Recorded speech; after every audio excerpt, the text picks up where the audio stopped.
12th pick in 84. Like you said, Michael Jordan, Charles Barkley were in your same draft class. 80s and 90s were some of the most transformational and like pivotal years in building the NBA's fan base and games being televised. What was it like from like a cultural perspective being part of that, and now looking back, seeing the impact that the years you played had on NBA culture? Even though I had my dreams, Lauren, it didn't seem like it was possible to play against the greatest players of all time, walking out for the center jump and shaking hands with Kareem Abdul-Jabbar and thinking, my gosh, he's the greatest center in history. I think that my era was the greatest ever. And it started with Magic Johnson and Larry Bird. Their rivalry was so intense, and it fed the rest of the league.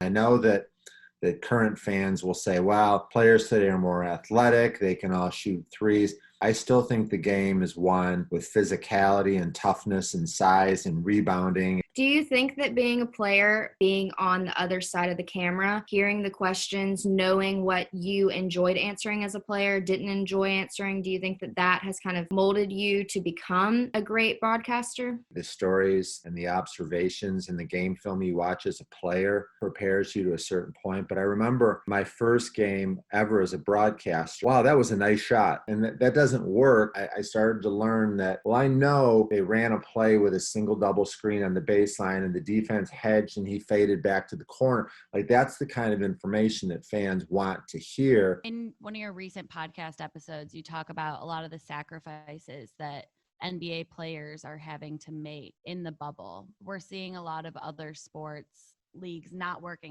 The bubble is the key. The players cannot leave, and they don't want to leave because they would be letting their team down. So the key word there is accountability. They have rules and they have to follow them. And number two is the testing. You just have to know that everybody's starting out the day and they're safe, and that gives everybody the confidence that they can go out and play.